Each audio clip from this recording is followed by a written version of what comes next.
What's going on, everybody? King of Dragons 5000 here, coming at you with another figure review. Today we'll be having a look at the Medicom Toys Mafex Batman Hush action figure. And so here we have the Mafex Hush edition of Batman posing out of the packaging. Now I really do like this figure. He comes with a lot. So let's run through his accessories really fast and then we'll go on to his details. Batman here does come with 3 different head sculpts. We do get the angry expression that he has on him outside of the packaging. We get an even angrier expression where he's gritting his teeth, which looks really nice. And then we also do get a Bruce Wayne head sculpt where he does have the exposed neck. That looks really nice. Batman also does come with 7 pairs of hands. We do get a pair of fists. We get a pair of style pose hands. We get a pair of relaxed hands. We get a pair of hands where he's holding batarangs between his fingers. We have a pair of hands for holding the batarang. We have a pair of hands for holding the cape. Then we get a pair of hands with the grapnel gun sculpted into it. We also do get 2 versions of the grapnel hook. We get one that hasn't been fired off yet, and that just slides into the grapnel gun. And then we also do get one where he's fired the grapnel line off, and it's done in a metal rod, so that looks really nice. We also do get 2 pairs of batarangs. We have a couple of boomerang looking batarangs, which those do look nice. And then of course we do get the traditional batarang shaped, the bat batarang shaped that we're used to. And then of course we do get the Medicom Mafex figure stand. Other than that, Batman here doesn't come with anything else, and I don't know what more you want him to include. Maybe an accessory that comes with Superman, but that's for another video. So with that out of the way, guys, let's actually get a closer look at Batman's details. And so here we have a closer look at the Mafex Hush Batman, and I really like the way this head sculpt looks. This looks just like it was drawn by Jim Lee, sculpted perfectly. There's really not much to argue that it isn't Batman. Something I really do like is the subtle molding in the cowl. You can see the little wrinkles in the cowl, which does add a lot of depth to this figure. They also did add a little bit of shading right here underneath his eyes, which if you cover that up, you can see it does help bring out the darkness within Batman. Really love those whited out eyes. The shape of the cowl is perfect. I love the shape of the ears. Honestly, I don't really mind having long ears on Batman or short ears. As long as it's a cool Batman figure, I honestly don't mind the shape of the ears. Something I do like is you can see that his actual ear is somewhat peeking through the cowl, which is a really nice little detail. A lot of companies struggle doing that with masks, and Mafex has done a really good job here with their ears underneath the cowl. And like I said, we do get an alternate head for Bruce Wayne where the cowl is not on his head, unfortunately. It's just a bare neck and the Bruce Wayne head. We don't get a folded down cowl accessory, which I think is a huge misstep by Mafex. But other than that, really can't argue about the Batman head sculpt. That's a really good head sculpt, and I really do like the way it came out. Moving on to the body, let's actually talk about the point of contention for a lot of people, and I can see why a lot of people are arguing about this. His cape. He has a lot of cape, and I mean a ridiculous amount of cape. Just to give you an example, like I can zoom the camera all the way out and you can see he has a lot of cape, and that is just on one side. That is a ridiculous amount of cape, and it does make for displaying him a little bit tricky because it does bunch up all over the place. As you can see right now, it is sitting naturally because I do have it covering most of his body. But that is one thing a lot of people have argued about, is that we get a lot of cape, and it is a lot of cape. I mean, it's a lot of fabric. Something I do like is that we do get 4 wires in the cape. We get 2 wires right here in the front, and then we have 2 more right here on the side, and that helps with posing and getting out of the way. The way I've done it so far is I've just folded this back piece to the back, and that holds. Unfortunately, you can see a little bit of the wire peeking through on the left side. On the right side, it's not as prevalent. In fact, you can't even see it. But you can see as I do that, it does want to lift up this plastic piece of the cowl, so do be careful. Mine's actually glued in pretty well, so it's not going anywhere, but you might want to double check yours just in case. Let's actually move the cape off to the side. Really love this sculpt work for Batman. It's really nice, and it's soft where it needs to be soft, but it has detail where it needs to have detail. And what I like is that there's a lot of subtle shading on this figure. So subtle that sometimes you're just looking at it and the natural shading just kind of blends in with the artificial shading, and that's a really nice little detail. I do love that. And that shading does go on to the blue, and it does give the illusion of a darker blue when it's really a nice midnight blue, but you can see how just moving it away from the light does make it look darker. So that's a really nice little detail. We do have the bat fins right here. Don't want to get hit by those. Now these are a rubbery piece, so I am glad that they went that route and made those rubber. Right now I do have them with the fist hands, and you can see that same shading does carry over onto the fist, although it's darker on the palm and on the back, but on the side right here with his fingers, you can, well, on this side they did shade it in a little bit. This side they didn't shade too much. Taking a look at the bat emblem, that is the Jim Lee bat. There's no questions about it. I love the way it looks. It's sculpted perfectly, and the paint is near perfect. Yeah, you can see it didn't quite hit the edges perfectly, but it looks really, really nice. I do like it. And something I do appreciate about this figure is that he has enough physique that you can tell it's Jim Lee, but he's thin enough that it makes you question if he's really bulky or if he's really slender, and I do like that. Batman, in my opinion, has some bulk to him, but he's not the bulkiest guy on the planet. I do like the fact that his utility belt is a separate piece. As you can see, it's a floating piece. Love the pouch work right here, and they do go all the way around. Unfortunately, no storage for the batarangs, which that is kind of a big deal to some people. Me personally, I really don't mind.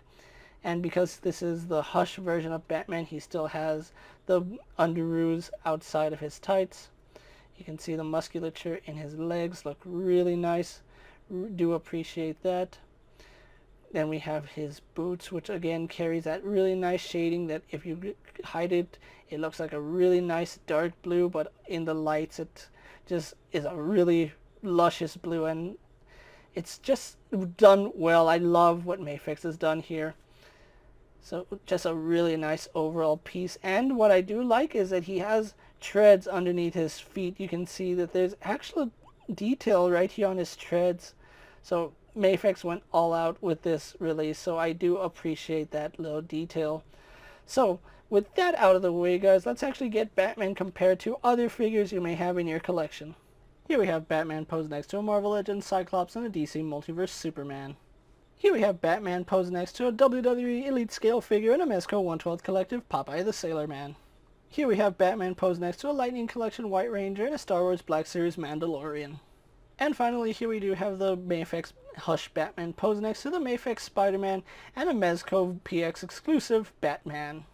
So with the comparisons out of the way, let's actually move on to Batman's articulation. Now, I do appreciate the fact that he has a double ball joint at the head. He can look up a good, decent amount. He can look down a really good amount as well. One thing that is a little bit bothersome is that when you try articulating the head, his neck has a tendency to pop off, so you really got to pay attention to how you articulate the head. He does have tilt side to side, so I really do like that. And of course we have swivel. He has a ball joint in the neck, so that helps with articulation. You can see he looks down even further. Both look back really nicely. Can tilt his head to the side about that far, and I haven't popped it out yet, so maybe it's not that big of a deal, but do be careful about that. As I went over, the cape does have 4 different wires. We have one wire running through the front right here, and that holds shape really nicely. We have a second wire right here in the back. Well, more like on his side, but that's not as strong as the front wire, but it still holds its shape. And then again, the front has the strongest wire right here, so that holds its shape pretty nicely. And then we have the secondary wire, which works, but it doesn't hold the weight as well as the other two, so do be aware of that when you're posing this Batman. We do have a butterfly joint in the shoulder, so it does move forward and back. down, and up, because it is a ball socket going into the torso.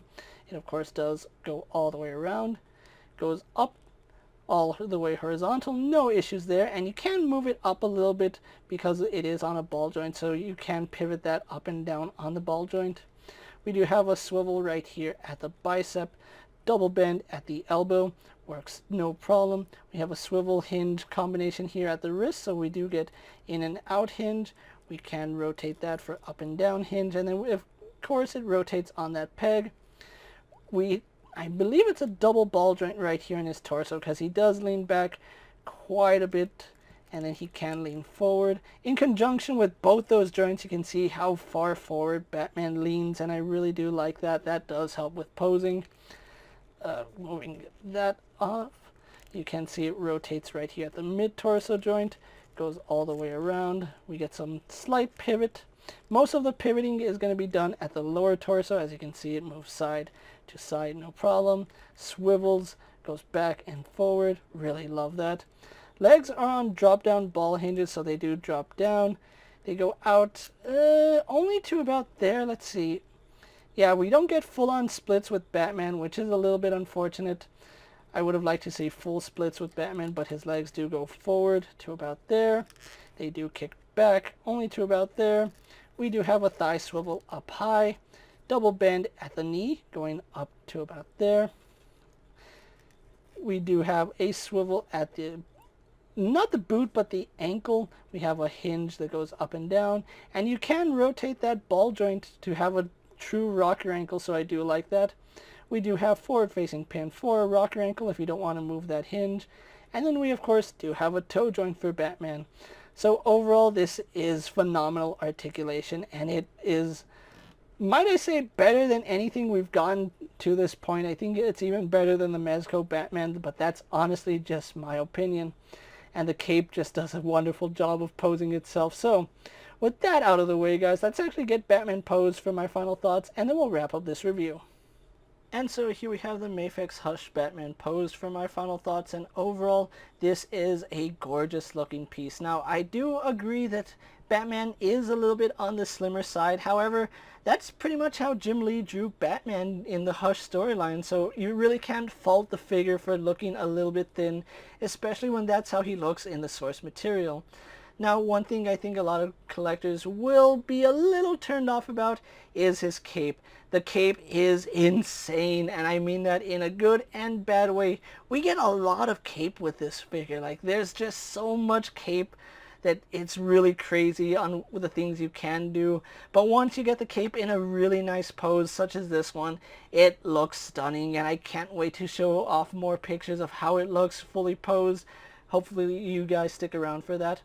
If you are looking for the Mafex Batman from Hush, I got mine off Hobby Links Japan for about $62, so getting him shipped here was about $80, so that's a pretty good pricing, is how Big Bad Toy Store is charging $100 for this guy. If you can find this Batman at a reasonable price, I really do think you need to pick this figure up, because in my honest opinion, this is the end-all be-all of all 1/12 collective Batman figures. The accessories are great, the articulation is phenomenal, he looks good getting him posed with the cape, and there's really nothing I can really say is bad about the figure. Everything about this figure is good. Yeah, I have some nitpicks here and there, but that's just it. They're nitpicks. They're not anything that is terribly wrong with the figure. If you can get hold of the Mafex Batman Hush, I really do recommend you get a hold of this figure, especially if you're a fan of the Hush storyline, you're a fan of Batman. You're gonna need this in your collection without a doubt. With that being said, guys, I'm KingofDragons 5000. Don't forget to like this video, leave a comment, subscribe to my channel. Go check out all my other action figure reviews, as well as all my other Mafex and import style figures. Hopefully you find them informative. As always, if there's a figure you would like to see me review, let me know down in the comments, and if it's in my collection, I'll definitely have a look at it. While you're at it, check out my Instagram account for new and exciting action figure photos, and as always, ring that bell to be notified every time I upload a video. Until next time, guys, I'll see you later. Take care, everyone.